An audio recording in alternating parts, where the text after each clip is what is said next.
You're joining us in a part of a series that we've been going through, one of my favorite subjects, which is dealing with the life of David. We're talking about the shepherd king, and today's presentation we're going to be dealing with the subject of from Carmel to Ziklag. In our last story, we saw that David had a very interesting experience where he appealed to a local rancher they had been protecting if they could make a donation to help a little bit with the costs of feeding an army. And he basically reproved them. David was on his way to exact vengeance on Nabal, and Abigail interceded. She appealed, brought a gift, and basically averted what could have been a terrible disaster.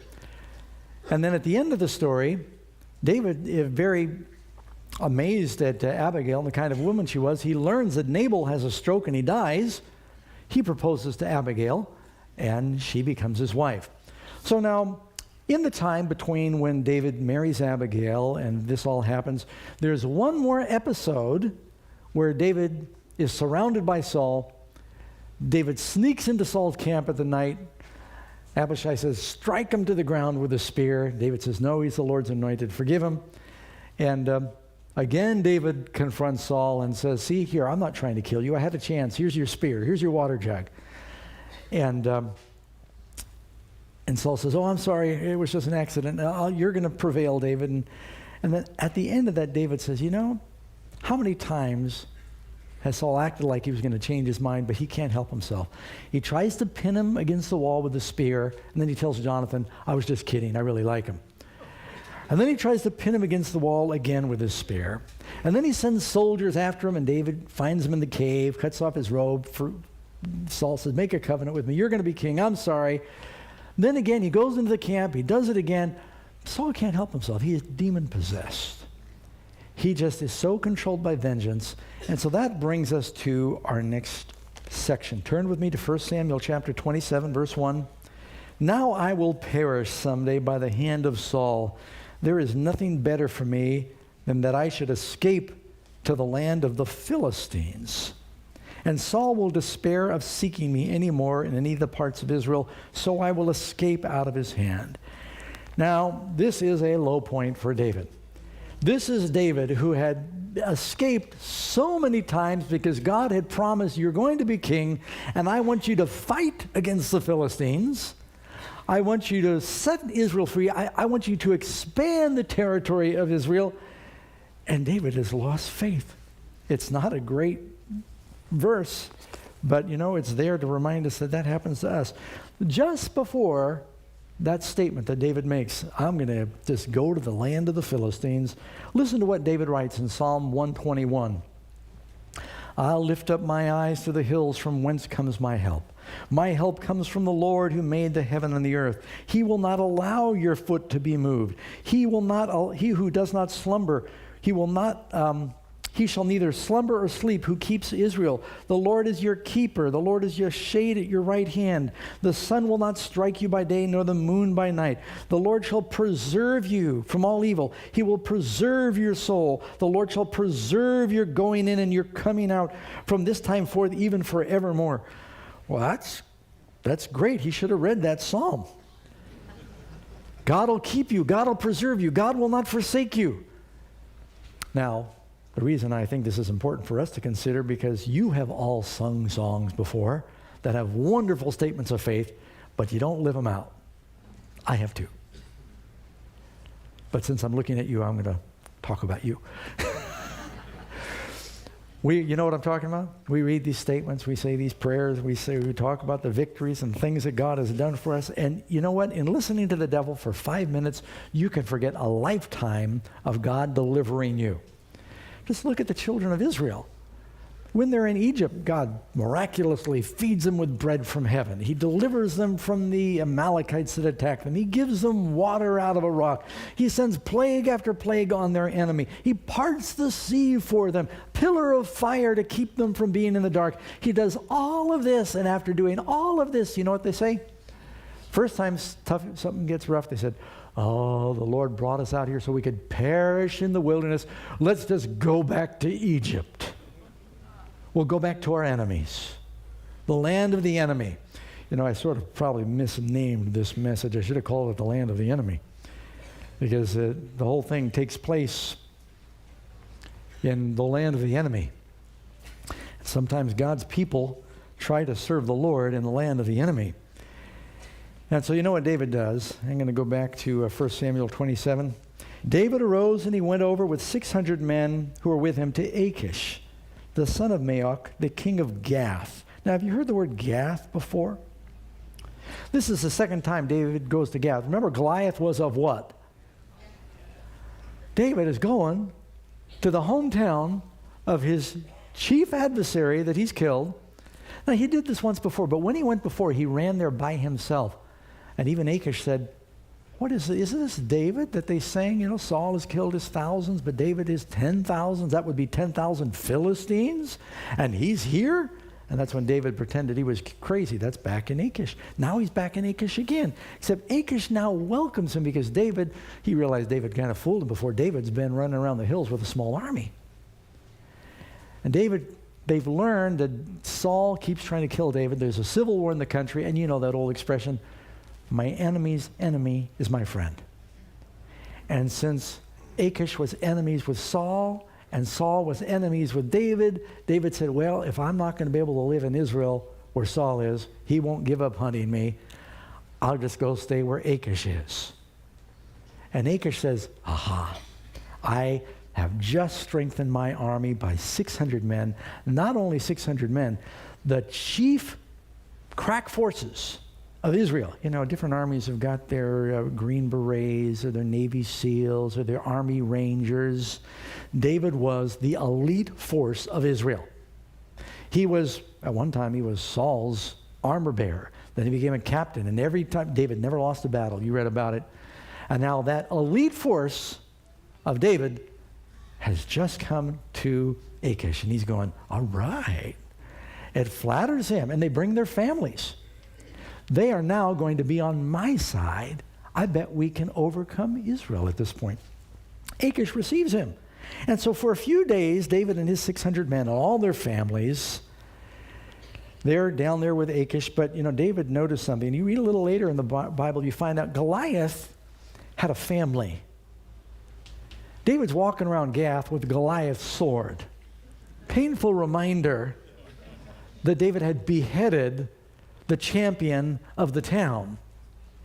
You read later in the Bible, you find that Goliath has a brother, and he's got maybe 2 brothers and 2 sons. The Hebrew's not clear, but he had some relatives that were big. There's another guy in Gath who was a brother of Goliath. He's got 24 fingers and toes, 6 on each hand.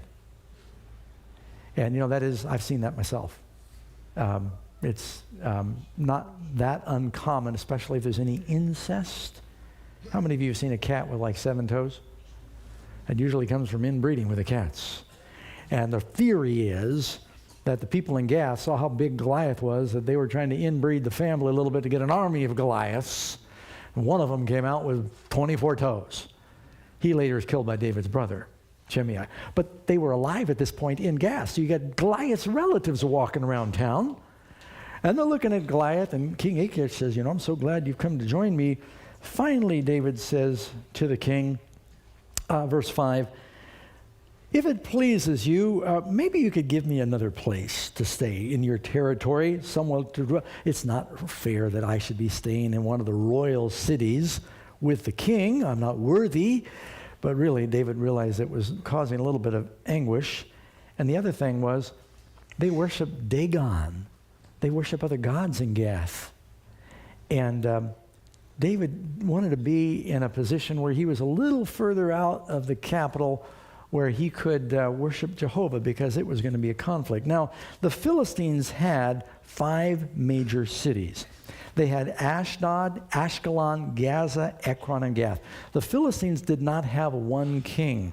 They were divided up in a little more kind of a Greco-Roman style, where they had 5 kings, and they were representative kings, and these were the 5 principal cities. There was a king of Ashdod, Ashkelon, Gaza, Ekron, Gath. And so Gath was a little further south of Judea. It was closer to the border of Judea and the land of the Amalekites and the Arabs in the desert regions.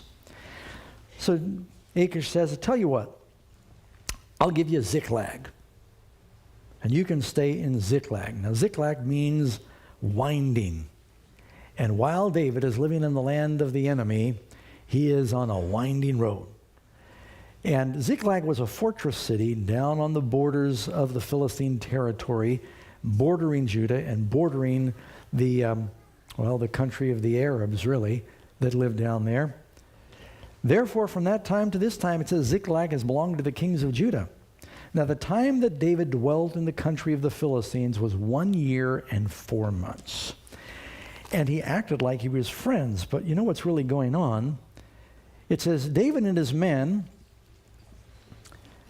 I'm in verse 8, David and his men raided the Gershurites and the Girzites and the Amalekites, for those nations were the inhabitants of the nations from old, as you go to Mount Shur, even as far as the land of Egypt.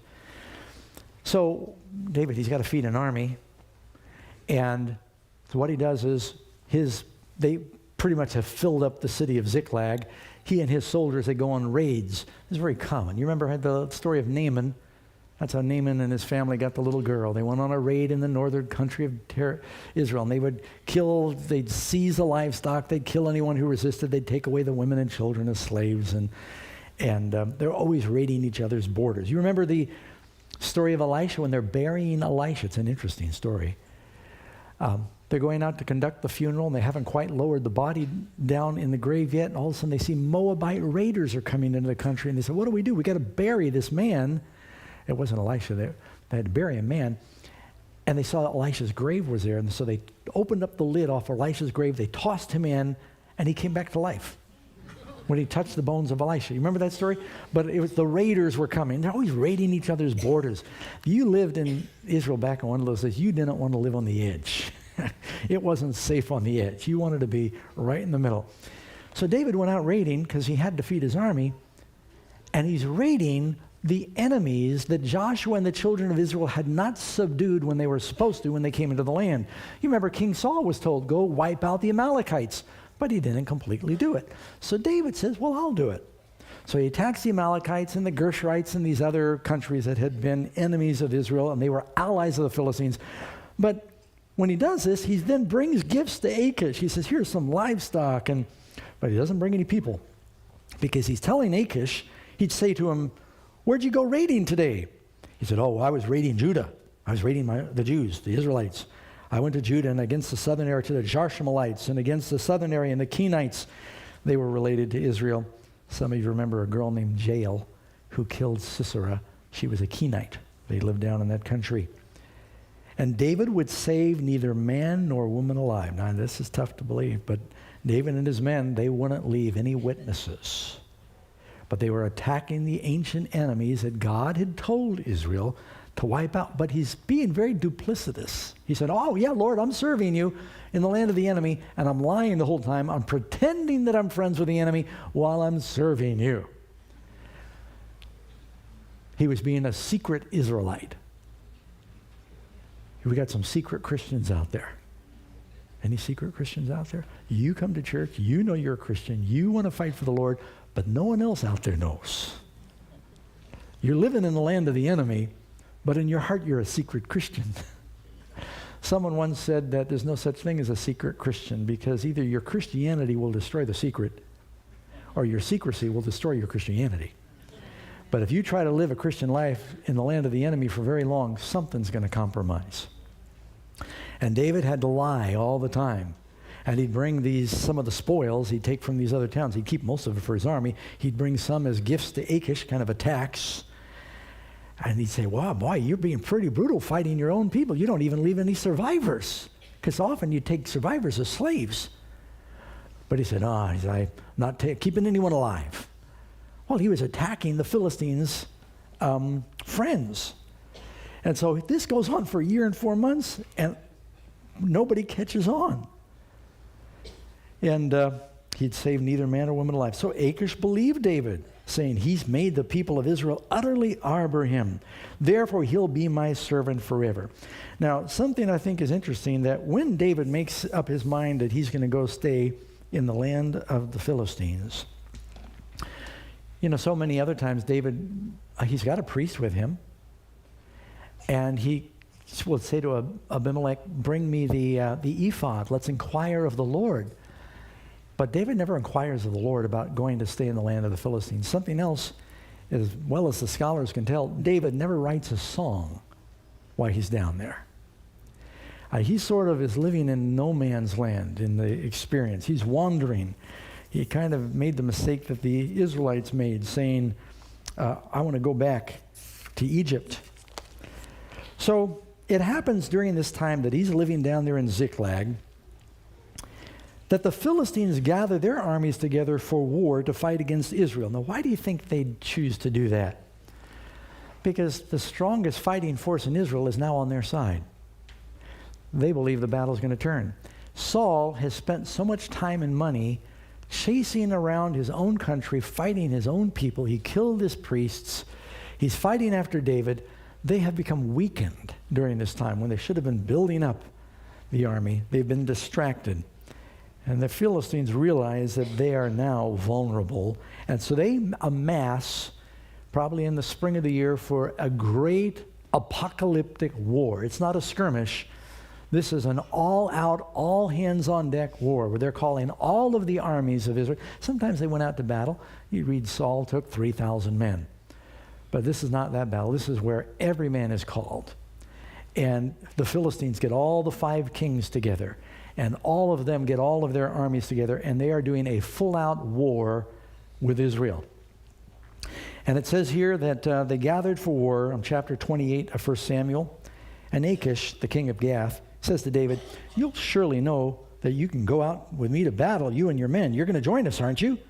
And David said, man, what am I going to do? How am I going to go fight against my own people? God said, I'm supposed to be the king of these people. I'm supposed to kill them? I can't do that. But here he's been lying to Achish, so what do you say? And so he kind of gives a veiled answer. He says, you know what your servant can do. What does that mean? And Achish said, and then I'll make you one of my chief guardians forever. You'll be my number 2 man. How sad. David, who is supposed to be the king, he is now standing shoulder to shoulder with the Philistines that worship fish gods. That really was that. This kind of hurt him for years after that the people always knew you compromised. God had delivered you so many times before, and you forgot about all those times God protected and delivered you, and you lost faith that he would keep delivering you, and you compromised right before you were anointed king with the enemy. And you made friends with the enemy, Gath of all things, the king of Goliath. And so, he said, yeah, sure, whatever you say, your majesty. Now, it goes on to say in verse 3, Samuel had died. It mentions that also in chapter 25, but it's reminding us what we're about to get into. Samuel had died, and all Israel had lamented for him and buried him in Ramah in his own city. And Samuel had put the mediums and the spiritists out of the land. And the Philistines gathered together, and they came and encamped in Shunem. So Saul gathered all of Israel together, and they encamped in Gilboa. You all remember where Shunem is. That's where the prophet Elisha used to stay with that great woman of Shunem and her family. And when Saul saw the army of the Philistines, he was afraid, and his heart trembled greatly. And this is a man who had once been anointed by God, filled with the Spirit of God, had the courage of God. It didn't matter how many soldiers there were, but he's now separated himself from God. He's grieved away the Holy Spirit. And Saul inquired of the Lord, and the Lord did not answer him. Well, he'd killed all the priests. How do you inquire of the Lord then? Neither by Urim or by the prophets. This is when you get to the place where you don't hear the voice of the Lord anymore. You've wondered what the unpardonable sin is like. That doesn't mean that sometimes we all go through spells where it seems like God is quiet. That doesn't mean you've grieved away the Holy Spirit. Don't misunderstand. But he received no answer because he had refused to listen, and now he's in a crisis. And finally, in desperation to show, this was a time of testing. And Saul failed the last test. Then Saul said to his servants, "Find me a woman who is a medium, that I might go to her and inquire of her." Now, he wouldn't have specified a woman because they had male mediums too. He knew there was one in the area. And the servant said to him, "In fact, there is a woman who is a medium at Endor." Now, what does God's word say about inquiring of mediums? It tells us, don't do it. You shall not permit a sorceress to live. Is that clear? Leviticus 20, verse 6. And the person who turns the mediums and familiar spirits to prostitute himself with them, I will set my face against that person and cut him off from his people. See what the prognosis is when we start getting into spiritualism? 1 Chronicles 10:13. Why was Saul judged? So Saul died for his unfaithfulness which he had committed against the Lord, because he did not keep the word of the Lord, and also because he consulted a medium for guidance. Does God want us going to the spiritualists of the world to find out what we're supposed to do? So they find this woman, and some of the servants of Saul disguise themselves, and Saul disguises himself as king. They go in, and the woman said, "What can I do for you?" And they said, "Look, we want you to call up Samuel the prophet." She said, "Oh, you're testing me. Saul's cut off all the spiritualists of the land." They said, "You don't have anything to worry about." And then finally she realizes, this is Saul. "Why did you deceive me? You are Saul." King said, "Don't be afraid. Call up this prophet. Bring up Samuel for me." He said, "I need to know what to do." And so this apparition appears. She goes through her incantations, and she throws a little gunpowder on the fire or something. And, they dance around, and they've got the vapor and smoke, and they make the woo-woo noises. And when I was a kid, our family we were into spiritualism, and we had Ouija boards, and my mom wrote astrology songs, and it is so much garbage. But, there's a real dark power involved in all of that. And, when you try and talk to the dead, you're really speaking to devils. One of the last great deceptions that's going to come on the world, it says that 3 unclean spirits like frogs, Revelation 16, come out of the mouth of the beast, the dragon, and the false prophet, and they go forth to the kings of the earth to deceive them. And I think there's going to be devils that will impersonate the dead, that are going to start manipulating leaders of the world who've gotten involved in spiritualism in the last days because they don't know the dead are dead. And this is exactly what happened to King Saul is going to happen to people in the last days. This happens before great judgment on God's people. It's going to happen in the end also. So this devil that is coming pretending to be Saul, and some say, no, it really was Samuel. No, it's not Samuel. Does a witch have the power to resurrect a prophet of God? And also the message that is given is a totally hopeless message. And it says, you're going to die tomorrow, and your sons are going to die. And finally, when Saul hears this, he just falls flat out on the ground. He is so overcome with fear. He hadn't eaten anything that day. Verse 20, and Saul fell full length on the ground and was dreadfully afraid because of the words of Samuel. And there was no more strength in him. He had eaten nothing all that day and all night. And the woman came to Saul, and Saul, he was severely troubled. She said, look, I listened to your voice. I put my life in my hands, and I did a seance for you, is what it amounts to. And now you have to listen to me.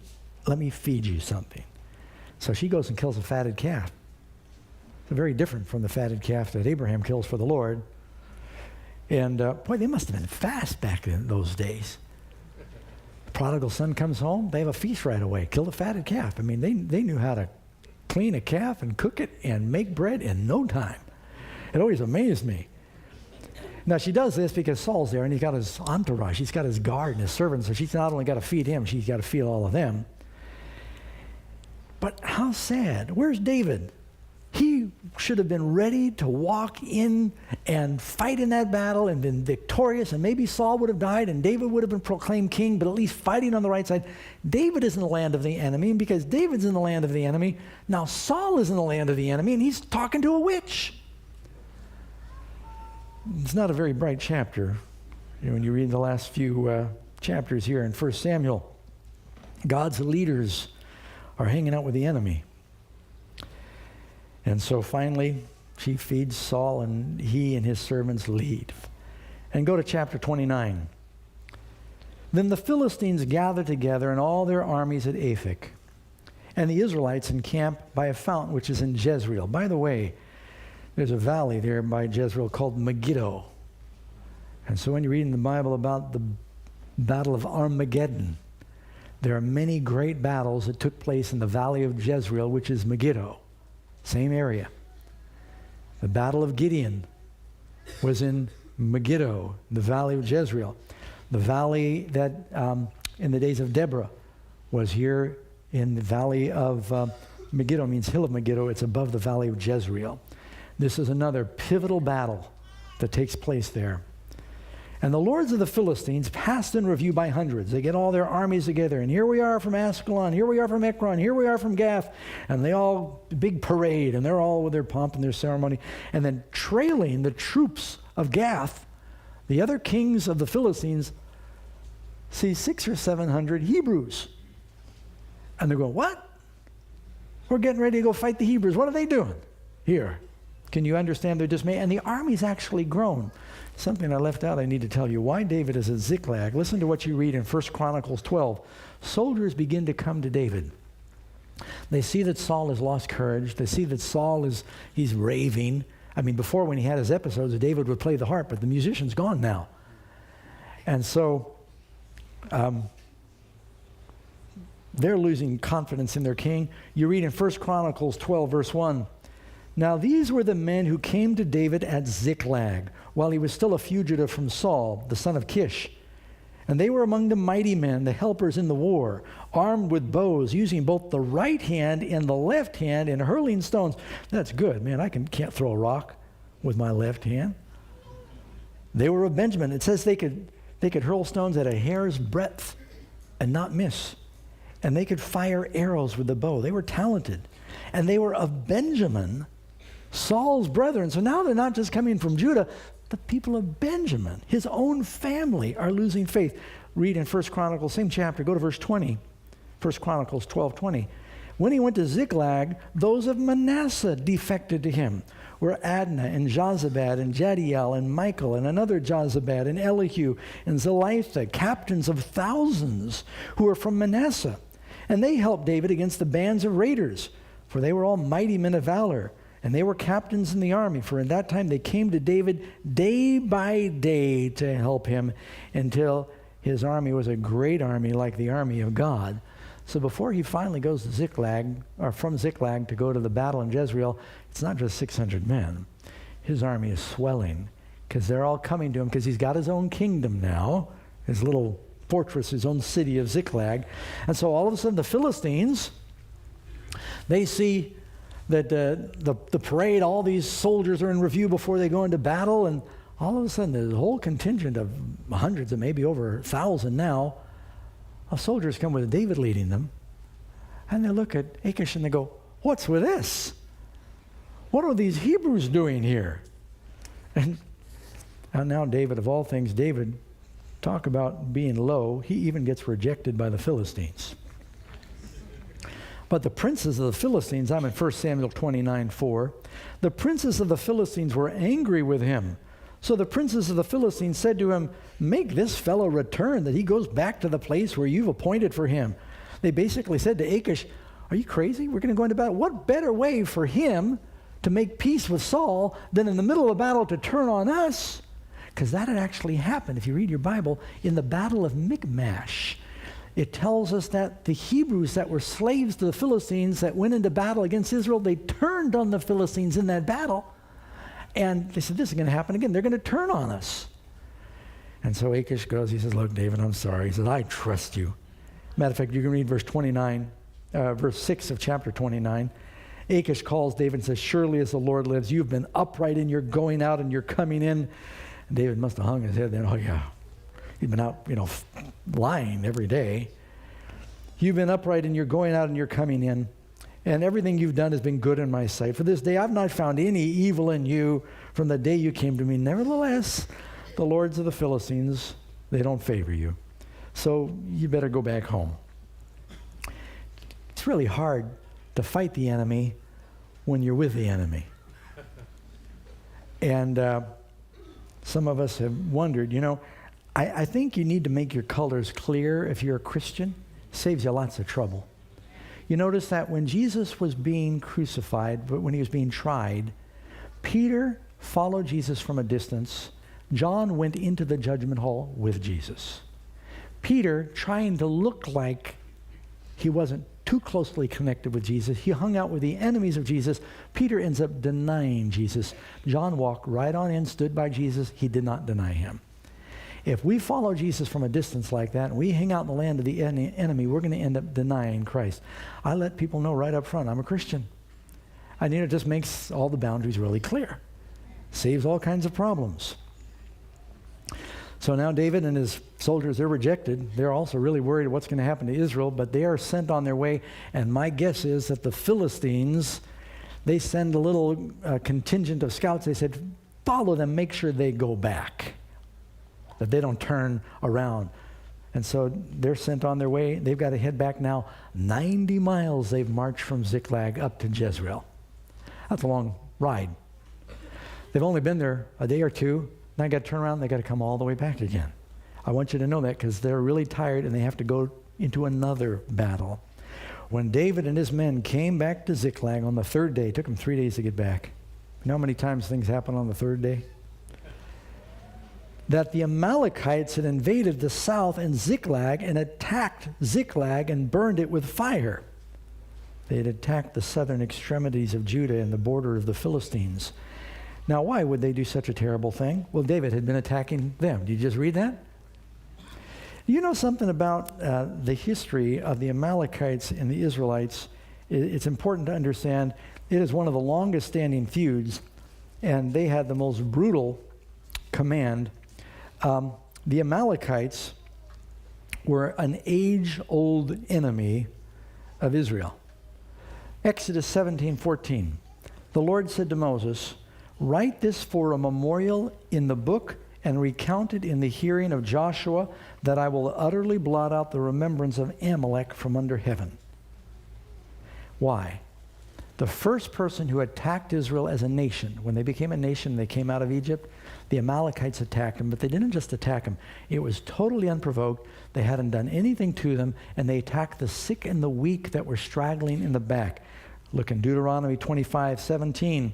Remember what Amalek did to you on the way as you were coming out of Egypt, how he met you on the way and attacked your rear ranks, all the stragglers at your rear when you were tired and weary, and they did not fear God. It was a despicable thing. You remember the story when Moses stands on the mountain, he stretches out his arms and he intercedes. This is that battle with Amalek. Moses is told to declare that you will never forget what the nation of Amalek did.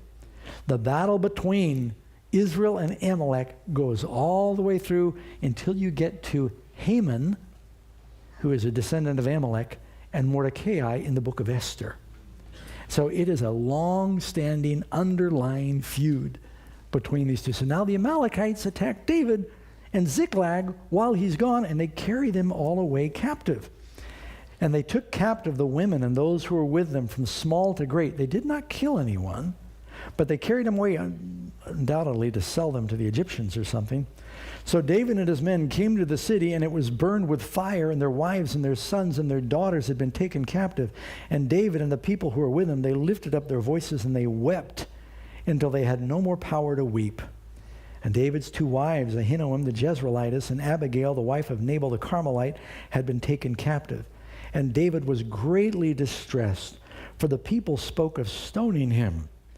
This is one of the times, some of God's leaders that are types of Christ, they talked about stoning Moses. They talked about stoning Elijah, and they wanted to stone David. They talked of stoning him, and you can kind of understand. So David, here's your bright idea. We were much safer living in the caves of En-Gedi, and here you've got us now living with the Philistines, and look, we marched off under this pretense of fighting with the Philistines, and while we were gone, we've lost everything. And so you can see you lose your family, you start getting mad, and they're ready to kill David, who they had loved. They were ready to die for him before. And so suddenly it's almost like a light clicks on in David's mind. He had been trying to do things in his own strength. He says, I'm going to have to go to the Philistines because that's how I'll save myself. Saul will stop siege. He never inquires of the Lord. He's trying, and here I'll attack these regions, and I'll raid these countries, and I'll give a little bit to Gath, and I'll lie to them, and I'll say I went, and he's trying to save himself. All of a sudden the light comes on.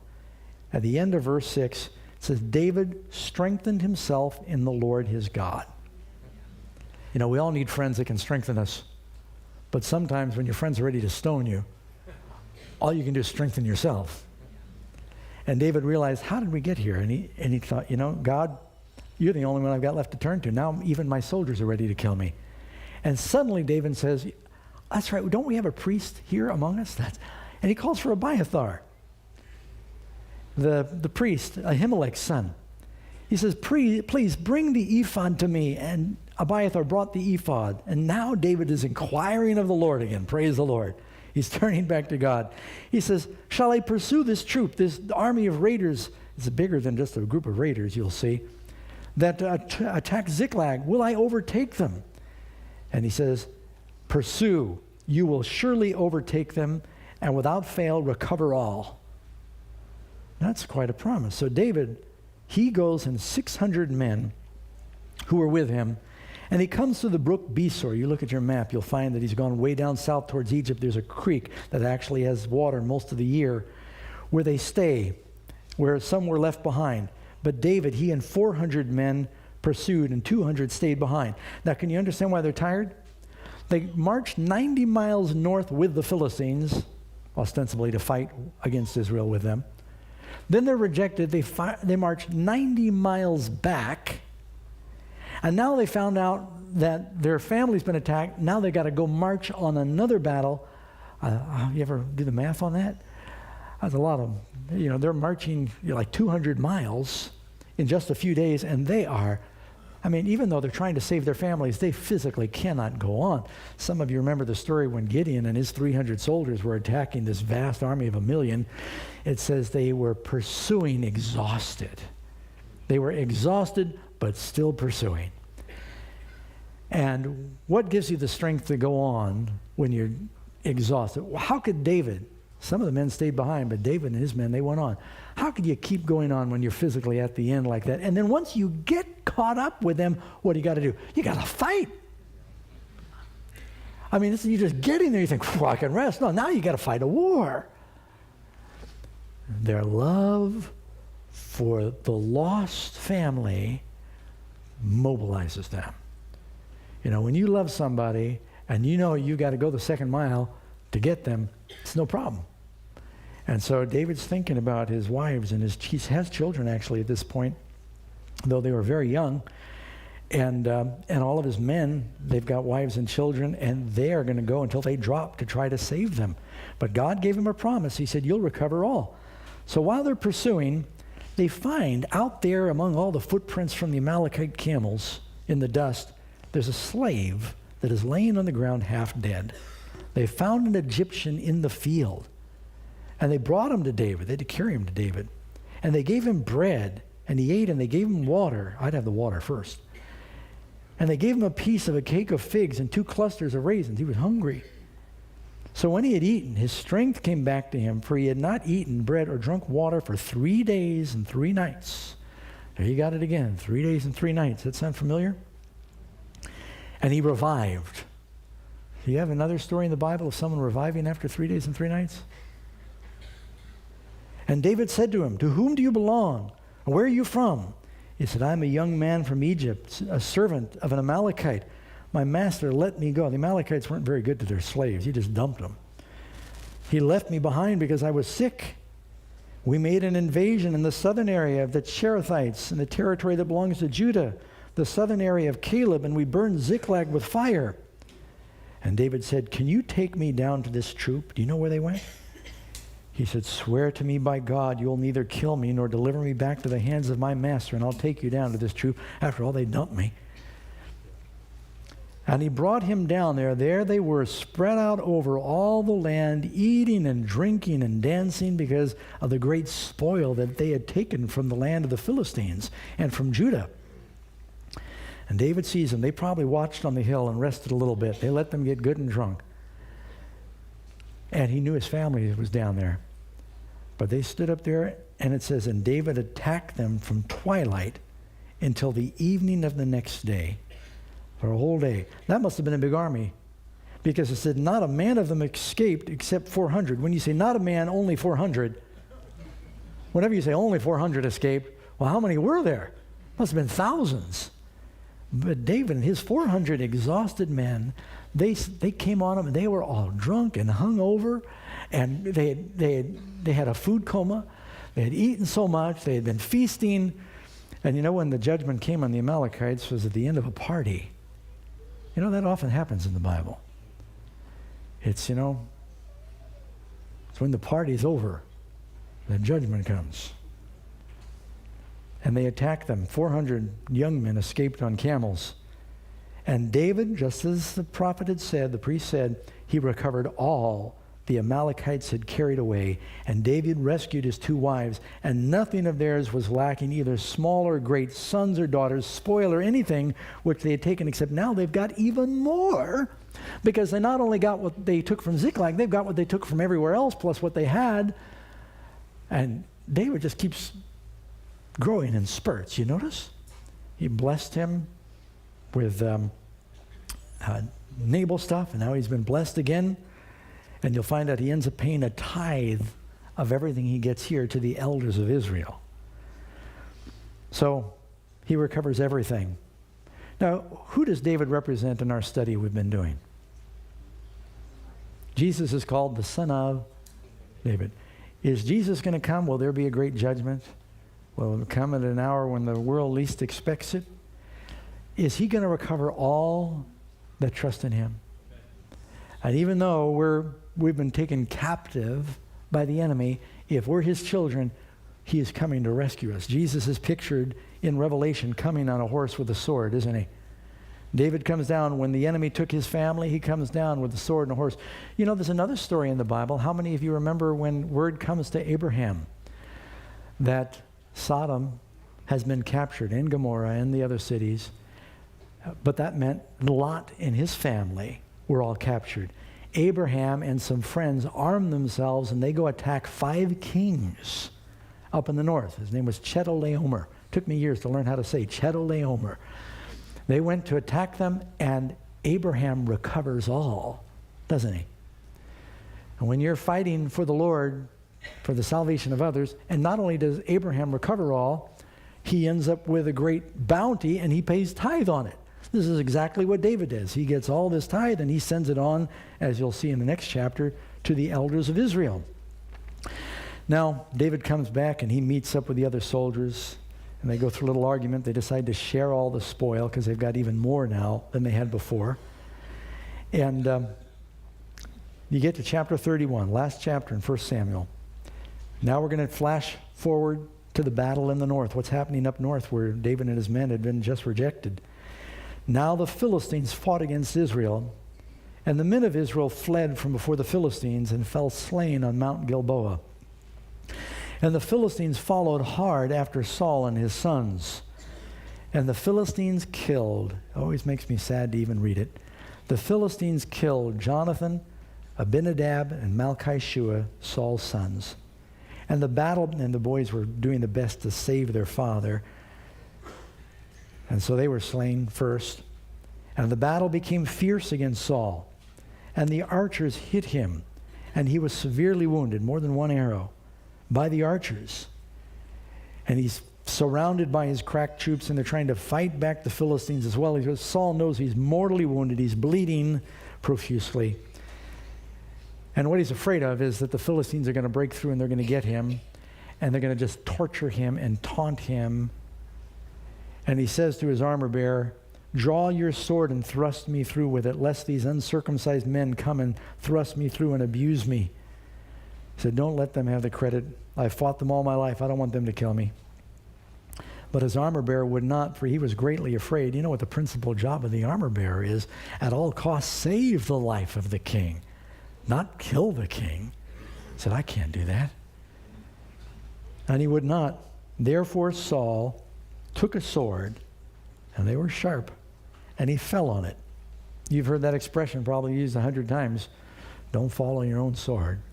It's all drawn from this story in the Bible. Saul, he didn't have anyone else to do it, so he put the sword on the ground and he fell right into it and mortally wounded himself. And his armor bearer, when he saw what happened and he saw that they were surrounded, he fell on his sword and he died with him. So Saul and his 3 sons and his armor bearer, it's interesting, it mentions not just his sons, but it mentions twice the armor bearer. You know, I think it's interesting because David was once his armor bearer. And I have a feeling if David was there, that wouldn't have happened. And all his men died together that same day. Now, it doesn't mean the whole army died, because Abner and others survived, but a lot of soldiers fell on the field. And the men of Israel who were on the other side of the valley, and those who were on the other side of Jordan, saw that the men of Israel had fled, and that Saul and his sons were dead. They forsook the cities and fled. They had to flee. They lost a great territory to the Philistines. And the Philistines came and dwelt in them. It's interesting. David has now annexed a city of the Philistines, and the Philistines are annexing the cities of Israel. So it happened the next day when the Philistines came to strip the slain that they found Saul and his 3 sons fallen on Mount Gilboa. And they cut off his head, what David had done to Goliath. And they stripped off his armor, what David had done to Goliath. And they sent word throughout the land of the Philistines to proclaim it in the temple of their idols. They are rejoicing. They are glorifying these pagan gods among the people. And they put his armor in the temple of the Ashtoreths. And they fastened his body to the walls of Bethshan. It's interesting that the Bethshan means a place of peace, a house of peace. Now, Bethshan is in the territory of Israel. They took this city right on the crossroads. Bethshan, you can see a picture of it today. I think I even have a picture of it you can put up on the screen. Yeah, there it is. Up on top of that hill was this city. It's on the crossroads in the middle of Israel, not far from Jezreel. They had a big wall there. It was a great billboard to advertise. And there they pinned the bodies, the headless body of Saul and the bodies of his 3 sons. Now, one of those sons, what was his name? Jonathan. You know, this is the Jonathan who was to be prince, who told David, here is my robe, here is my belt, here is my sword, here is my bow. And he made a covenant with David, and he loved David, and he said, you will reign in my place. And you know, I can't help but miss the analogy here, that here you've got that son. Jonathan means Yah, Nathan, gift of Jehovah. God so loved the world, he gave his son as a gift. That he is pinned up on the wall, suspended between heaven and earth. And the men of Jabesh Gilead, when they saw that, they were loyal, they came, risking their lives. They took the bodies of Saul and his sons down, and they basically had a cremation and a burial for them. Jesus had friends that came and rescued his body. And so just at the very end, you even see at the end of this book, you can see another picture of the cross, Jonathan, who I think is a type of Christ, who loved David, who traded places with David, who gave him a sword, a belt, a shield. Makes us think of Jesus, who said, look, I will die suspended between heaven and earth for you. I am the son of the king, but I will let you have my throne, and I'll give you my sword, his word, and I'll give you my bow, his strength. I'll give you my robe, his righteousness. This is what Jesus did for us. And this is how 1 Samuel ends. And an interesting transition happens now when we get into the second book of Samuel and the story of David. But I thought it was a good place for us to think about the life of Jesus. And all of these stories are here to talk to us about Christ. Amen?